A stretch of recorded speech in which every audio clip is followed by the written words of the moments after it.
Hello sa mga kababayan ko dito sa Jordan, kahit saan ka man naroroon dito sa Jordan. Kumusta kabayan? Sana okay ka dyan, sana okay kayo dyan.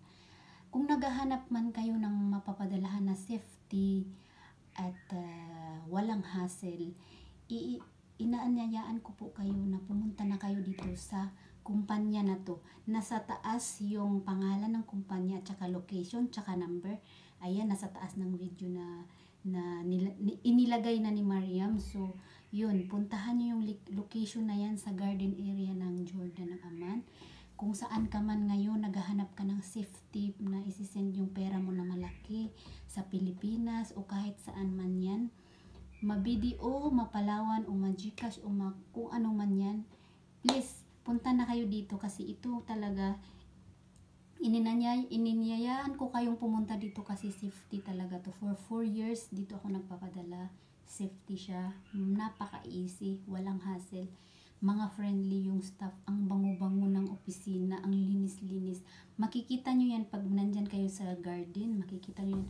Please visit at saka dyan kayo magpadala. Mga kababayan, inanyayaan ko kayo na magpadala ng mga pera nyo dito.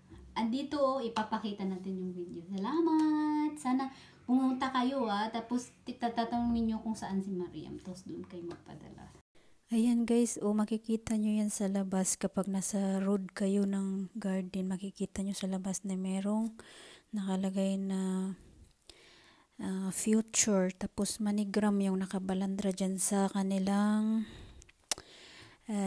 pader. So, may makikita kayo dyan, may maliit na daanan papunta dun sa taas. So, yun. Ganyan. Second floor yung kanilang kumpanya, guys. Napakalinis, napakabango. Komportable kayong magpadala kung kayo may inaantay pa. Pwede kayong manghingi ng coffee or tea. Welcome kayong lahat dyan. Hanapin nyo lang si Mariam. Yun, makikita nyo. Ayan, ganyan sa labas. Ayan. Tapos meron siyang sarado na ganyan. Salamat sa panonood. Ingat po kayong lahat.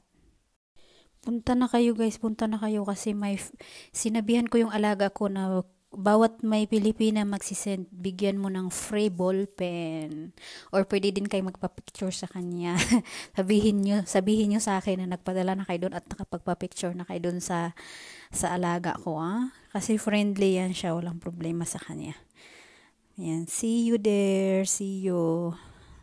Sana mag-enjoy kayo doon. Pwede kayong magchika-chika saglit sa aking alaga kasi mabait yan. So, salamat.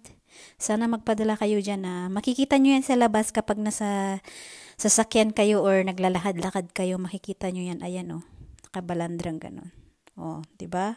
Ayan. So, good luck. God bless. Thank you sa panonood.